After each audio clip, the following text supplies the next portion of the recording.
Hello সপ্তম শ্রেণীর শিক্ষার্থী বন্ধুরা, আসসালামু আলাইকুম তোমাদের সবাইকে। আজকে আমরা আলোচনা করব তোমাদের গণিত বইয়ের ষষ্ঠ অধ্যায় বীজগণিতিক ভগ্নাংশ। এই অধ্যায়টা অনেক বেশি ইম্পর্টেন্ট এবং অনেক বেশি মজার। চলো শিক্ষার্থী বন্ধুরা, ভগ্নাংশ কাকে বলে এবং বীজগণিতিক ভগ্নাংশ কাকে বলে এই জিনিসটা আমরা আগে বুঝে নেই। দেখো, একটা বৃত্ত এখানে আমি দিছি। এই বৃত্তটাকে যদি আমি দুই ভাগে ভাগ করি, দুই ভাগে ভাগ করলাম, তাহলে বৃত্ত ছিল কয়টা? আসলে বৃত্ত ছিল এখানে একটা। তো আমি এই বৃত্তটাকে দুই ভাগে ভাগ করলাম, অর্থাৎ দুইয়ের এক অংশ হচ্ছে উপরে, এটা হচ্ছে দুইয়ের এক অংশ, এটা হচ্ছে দুই ভাগের এক ভাগ। আর নিচের ভাগটা হচ্ছে দুই ভাগের এক ভাগ। তো এটা হচ্ছে অর্ধেক, আবার এই অর্ধেক। এখন আমরা যদি এই অর্ধেক আর এই অর্ধেকটাকে যোগ করি, তখন কিন্তু আমরা আবার একটা বৃত্তই পাবো। কিভাবে? যেমন দেখো, হাফ যোগ হাফ। যদি আমরা দুই আর দুইয়ের লসাগু করি তখন আসে দুই। দুই দ্বারা দুইকে ভাগ করলে হয় এক, এক দ্বারা এককে গুণ করলে হয় ওয়ান। অর্থাৎ আবার দুই দ্বারা দুইকে ভাগ করলে হয় এক, দ্বারা এককে গুণ করলে হয় একই। এক আর এক যোগ করলে হয় দুই, নিচে দুই, দুইকে দুই দ্বারা ভাগ করলে আসে ওয়ান। তো দেখো শিক্ষার্থী বন্ধুরা, আমরা ঘুরে ফিরে আবার একটা বৃত্তই পাই। ঠিক আছে। এখন বীজগণিতিক ভগ্নাংশ কি? এইভাবে যেমন একটা একটা বৃত্তকে যেমন অর্ধেক করা হয়, ঠিক বীজগণিতিক ভগ্নাংশ হচ্ছে, মনে করো এ বাই বি, এটা একটা বীজগণিতিক ভগ্নাংশ, অথবা বি বাই সি, এটা একটা বীজগণিতিক ভগ্নাংশ। শুধু বীজগণিতিক সংখ্যা এ বি সি, অর্থাৎ এক্স ওয়াই, এটা একটা বীজগণিতিক ভগ্নাংশ।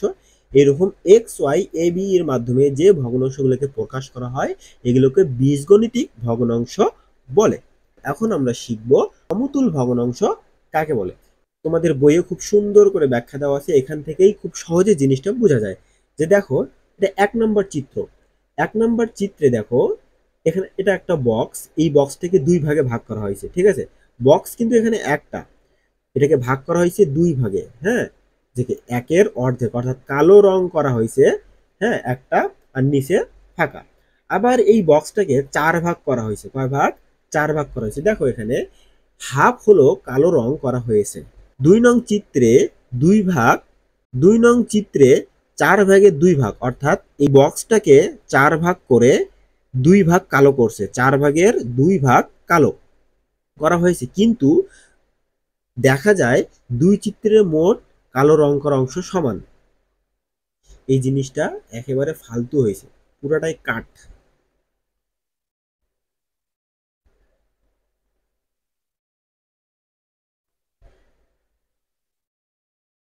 হ্যালো শিখা। আচ্ছা, এখন সমতুল্য ভগ্নাংশ দেখো। সমতুল্য ভগ্নাংশ মানে সমান সমান, বলতে গেলে কি সমান সমান। যেমন এখানে দেখো, একটা বক্সকে যদি উপরে দেখো দুই ভাগে ভাগ করা হয়েছে, এই যে এখানে দুই ভাগে ভাগ করা হয়েছে, উপরে কালো রং করা হয়েছে, এখানে কি রং করা হয়েছে? কালো রং।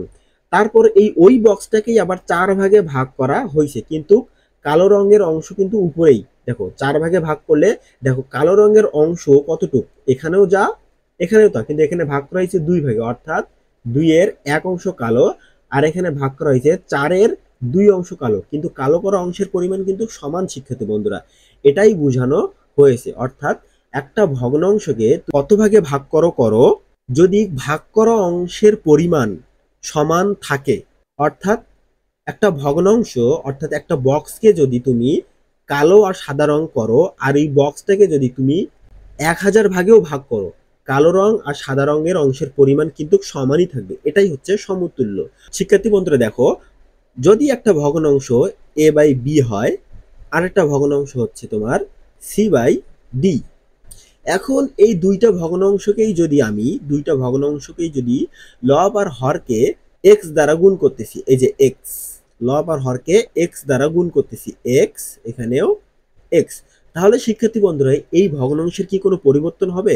অর্থাৎ মোট মানের পরিবর্তন শূন্য থাকবে, অর্থাৎ সমান থাকবে। এখানে এ এক্স, এখানে বি এক্স সমান লেখা যায় C X divided by D X. অর্থাৎ এই ভগ্নাংশের মান আর আগের ভগ্নাংশ A by B C by D, এই ভগ্নাংশের মান, হ্যাঁ, কিন্তু একই। এটাকেই বলা হয় সমতুল ভগ্নাংশ।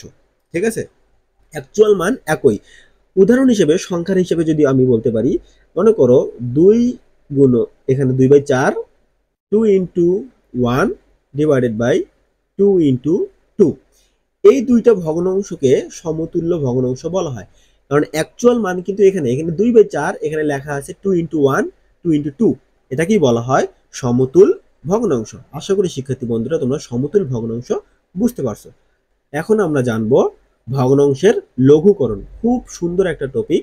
লঘুকরণ বলতে একটা ভগ্নাংশের লব আর হরের যদি সাধারণ কোনো গুণনীয়ক না থাকে তখন ওই ভগ্নাংশকে ভগ্নাংশের লঘুকরণ বলে। আবার বলি, একটা ভগ্নাংশ, মনে করো উদাহরণ নাম্বার 1-এর এই অঙ্কটা, এটা একটা ভগ্নাংশ। হ্যাঁ, এই ভগ্নাংশে যদি সাধারণ কোনো গুণনীয়ক বা উৎপাদক না থাকে, যদি না থাকে তখন এই ভগ্নাংশকে লঘুকরণ ভগ্নাংশ বলে।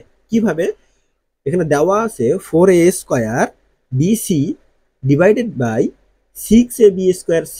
এখন 4 এর গুণনীয়ক দেখো, এখানে 4 এর গুণনীয়ক 2 2, আর এর a² এর গুণনীয়ক a ইন্টু a, আর bc এর গুণনীয়ক হচ্ছে b ইন্টু c, আর 6 এর গুণনীয়ক হচ্ছে 2 into 3 a, R ab² c এর গুণনীয়ক হচ্ছে a গুণন b গুণন b গুণন c।